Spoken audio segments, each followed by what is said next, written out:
And our fourth speaker here is Susan Aberth, the Edis Bloom Professor at Bard College and a scholar of Latin American art, surrealism, and the occult, and author of many important and central texts on surrealist artist Leonora Carrington. Thank you again for joining us here today. I'm so happy you're here, and I can't wait for your presentations. You stayed till the end. I have to confess, I don't come from the world of textiles and craft. I come from a very different world, so prepare for something different. There are many different ways to look at an artist, and Olga de Amaral's wide-ranging, complex body of work certainly allows for that. My particular specialty is to consider how esoteric concepts, often ancient and little known, enter into modern discourses. In this case, alchemy, which is popularly known as the search to turn base metals like lead into gold, and as the origins of our science of chemistry. But alchemy is much more than that. It is an esoteric philosophy that explores the unfoldment of spiritual consciousness based on processes of psychic purification and ultimately the mystical unification of opposites. Alchemy has always been aligned with the arts, and many artists throughout the centuries have been inspired by it. Now is no exception, and contemporary artists continue to incorporate its concepts into their work, placing alchemical ideas and goals into a contemporary context. So what you see on the upper left is a golden alchemical oven called an athanor that alchemists use to conduct their chemical distillations and combinations. But these processes were also metaphoric, standing in for combining oppositions, such as hot and cold, wet and dry, night and day, gold and silver, male and female, and even past, present, and future time. This was known as the search for the philosopher's stone, and the incorruptible nature of gold was its central symbol. Instead of mixing chemicals, Amaral combines and reconciles disparate cultures and histories through the act of weaving. Her tapestries simultaneously reference indigenous crafts, ancient Andean architecture, textiles, and gold ritual objects, and colonial Catholic art forms. The natural world is also present in the nuances of their construction, such as in this work, Between Rivers, suggesting swirling river surfaces where gold is found, that sacred material that also fueled the devastating Spanish lust for El Dorado and thus the conquest and exploitation of the Americas. Amaral speaks eloquently of her influences, which often veer towards the spiritual, if not the mystical. After spending time with her in her home and studio in Bogota and visiting certain sites of importance to her in the city, I came to understand how alchemy applies to her work. Some of her titles reveal certain directions, such as alchemies, ceremonial clothes, stelae, and there are also a host of planetary references, umbras, nebulas, square suns. Color is a living presence in Amaral's creations, and red is of particular importance to the artist because it not only is used under gold leaf, but also alludes to the burnished red of indigenous pottery, as well as the textile fragments found as offerings at ancient burial sites. The title of this luminous work, Umbra 33, refers to the darkest part of the shadow cast during an eclipse. I compare it with a page from the alchemical manuscript known as the Splendor Solis that is in the British Museum. The narrative imagery depicts a stage in alchemy called the rubedo, or the reddening. It's the final stage and successful achievement of the integration of opposites that gives birth to the new. The union of male and female into the sacred androgen is one of the most important concepts of alchemy, represented by the marriage of the golden sun king and the silver moon queen. This has interesting symbolic parallels in pre-Columbian Inca beliefs, where the Inca ruler was the sun and represented by gold, and his queen, the Coya, was the moon, represented by silver. Note that landscape and nature plays an important symbolic role in this illustration as well. Atmospheric light, such as sunshine and moonbeams, are also embedded in Amaral's textiles. Indigenous cultures of South America from pre-Columbian times to now have awed and impressed Amaral with their technical skill and enigmatic spiritual weight. The architectural stonework of the Incas, the ancient textiles preserved from mummy bundles, and perhaps above all, gold objects have profoundly influenced her artistic vision. Bogota's famous Museum of Gold, as well as Lima's, have collections that reflect burial and shamanic practices going back thousands of years. And these artifacts have long been an inspiration to the artist. Many pieces are embossed with intricate designs, often discs related to solar worship. This is reflected in a technique Amaral has used to imbue her surfaces with a historic patina, and I quote her, "I found that gesso and stucco allowed me to create inscriptions and bas-reliefs of different simple geometric figures such as suns, spirals, circles, and squares that enriched the meaning of these surfaces and endowed them with a timeless quality like glyphs and inscriptions do to stones." De Amaral's white light, woven in plastic, resembles fog or mist, as seen in Andean mountainous environments. It also brings to mind the cloudy stages of boiling distillations in glass beakers. As one moves around white light, it creates shimmering optical illusions that reference alchemy's volatile chemical nature and processes of transformation. I cannot help but think that its feathery texture is a subtle nod to the region's pre-Columbian feather textile ritual garments. As we've seen today, Amaral traveled extensively throughout Peru, closely studying pre-Columbian, colonial, and indigenous art forms, and everywhere the grid of weaving is evident. Incan architecture features fine stone coursework, and we know that the exterior of their temples were often lined with actual sheets of gold.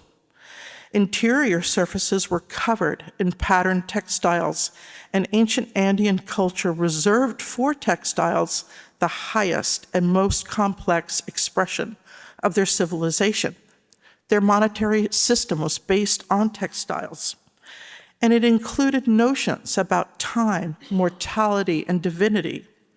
Their abstract designs constituted an esoteric language whose specificity is perhaps lost, but its sacred aura remains. De Amaral's pieces can be viewed as visual texts that incorporate not only cultural references, but also aspects of the surrounding environment. In a lecture given at the Metropolitan Museum of Art for her exhibition, The House of My Imagination, in 2003, she stated, quote, "These woven fragments are the words I use to begin creating landscapes of surfaces, textures, emotions, memories, meanings, and connections," end quote.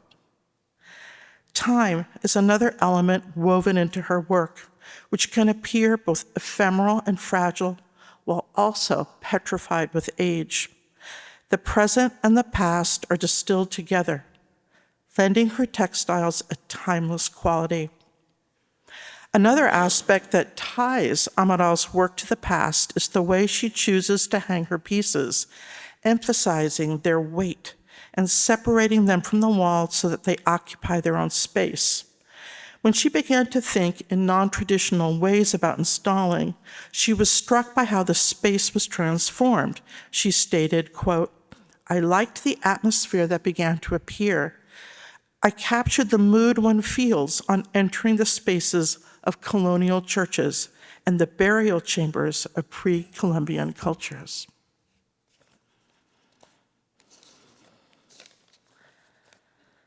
Although she was first introduced to weaving during her years as a student, Amaral relied on the memories of her childhood in Colombia as a primary inspiration, in particular, growing up Catholic, with its attendant mysterious rituals set within the liturgical splendor of Bogotá's colonial Baroque heritage, and it left a lasting impression.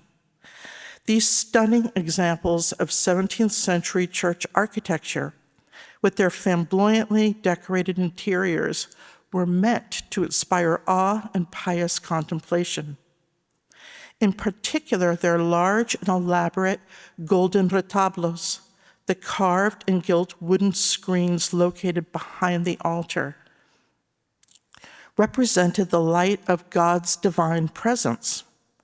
These retablos hold paintings and statuary and are arranged in a grid pattern easily relatable to the structure of weaving. The theatrical dramas of Catholicism have always employed textiles. In the ecclesiastic robes embroidered in gold worn by priests, in the garments of statues of the saints, and even in the banners used in outdoor religious processions, where, like Amaral's installations, they hover in space with ritual solemnity. The artist recalled, quote, "During my youth, society was religious and traditional. People were solemn and reserved," end quote. And this account of the lived Catholic sensibility of an outer material life of visual simplicity versus the religious glory of one's interior devotion, as represented by the magnificence of the church interior, is a pertinent one when thinking of de Amaral's unique methods of installation. Many of her pieces are suspended from the ceiling, allowing one to walk around them in the same way that one circumambulates an ornate altar in front of a retablo or any number of other sacred tabernacles in church. Their airborne qualities subconsciously evoke miraculous apparitions, levitations, and mystical notions of ascension. This brilliant blue immediately brings to mind the garments of the Virgin and the way it is hung, her ascension to heaven. But back to alchemy. After all, it was the most ardently practiced by Christians in history. In her Umbra Sol Sol, de Amaral plays with planetary symbols as a large disk is formed in the center of the tapestry. The title again refers to the dark shadow cast by an eclipse, and as the work shakes and shimmers in the installation, its changing optics emphasizes once again the volatile alchemical processes of transformation. I'll go back. One must not forget that the devaluation of textiles in general has a lot to do with gender. And de Amaral's work is part of the greater struggle for the artistic legitimacy of weaving within the art world. As a feminist, the artist has incorporated the collective work of women into her production. And this aspect is steeped in the spiritual. She understood that in order to realize her ideas more fully, she needed, quote, additional hands with a certain state of mind, a certain pace, silence, concentration, and love for the craft, end quote. The communal process of this production resembles that of medieval convents where women worked collectively. And for de Amaral, her studio space profoundly connects her to her countrywoman, and I quote her again, "This team of weavers, this place, is my strongest and deepest connection with my country," end quote. The sparkling texture of de Amaral's textiles call to mind the lively surfaces of Byzantine mosaics, with their irregular glass tessera that capture and project light at different times of day, creating a dynamic, glittering display. Like lost sacramental objects, they elude classification, yet exude the powerful aura of some forgotten but now resurrected faith. Vestigio is perfectly titled. Is it a relic left from a past time or a trace of something that no longer exists? De Amaral's woven golden grids bring to mind the perforated metal and gold surfaces of the German-Mexican painter and sculptor Matthias Goritz, such as his series of small grid combinations. In both of these artists' work, the abstract patterns that flow across the surface appear as a type of non-denominational sacred text, transcending religious specificity. Their radiating luminosity alone suggests the holy. Goritz had a PhD in art history and also trained in an applied art school and lived in different countries among different religious practices before settling in Mexico. In his 1954 Emotional Architecture Manifesto, he writes, quote, "Art in general, and naturally so architecture, is a reflection of the spiritual state of man in his time," end quote. In his work, he used gold extensively as a spiritual material, incorporating and combining Jewish, Christian, and Islamic symbols, promoting the peaceful coexistence of different belief systems. Suffering through the Nazi regime in Germany before moving to Mexico, his practice was informed by his transhistorical and transnational experiences and operated as an embodiment of his hope for an alternative future.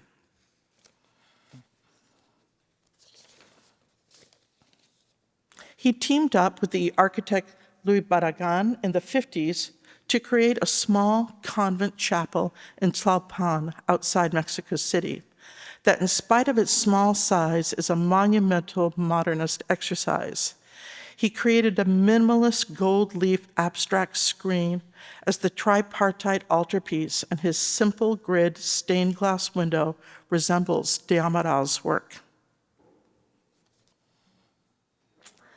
Also in Mexico, artists Leonora Carrington and Remedios Varo were exploring alchemical concepts.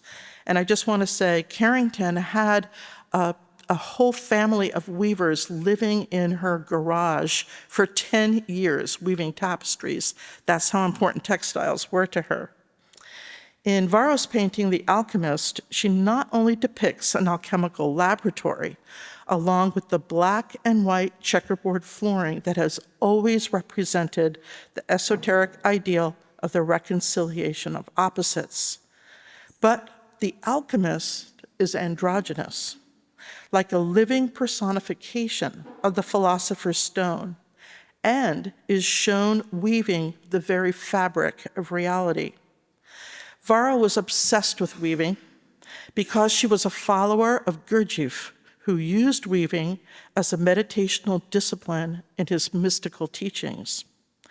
The German artist Sigmar Polke thought of the artist's studio as a laboratory and, like an alchemist, liked to play with combining different materials into his art: beeswax, ground meteorites, and other substances. In this work, done on printed fabric, one of which has a celestial theme of stars, there is a trace, I don't know if you can see it in the center, of a very famous alchemical diagram of a conjunction, the king and queen in a sexual embrace, as the symbolic marriage of opposing principles. In psychological alchemy, as promoted, for example, by Carl Jung, this alchemical stage represents the process of integration and reconciliation within the individual's psyche, and was probably a reference to the artist dealing with Germany's dark history. James Lee Byers was an American artist who worked with alchemical concepts in innovative and contemporary ways, involving different types of installations, all of gold materials. This early performance dramatically utilized a golden tent, with him cast as the artist magician. His practice often involved ephemeral materials, symbolic objects, and performances that reflected on the alchemical potential of artistic endeavor. Amaral has said, quote, "As I build these surfaces, I create spaces of meditation, contemplation, and reflection," end quote. Like a contemporary alchemist, she has used weaving to mix together disparate histories, belief systems, materials, and art technologies in a creative act of integration and perhaps even reconciliation. Just as the textile art of de Amaral has necessitated a deconstruction of prejudicial categories aligned with the hierarchy of mediums, it also might prove expedient to think about the ways in which her work challenges common assumptions regarding the expression of the sacred within contemporary art.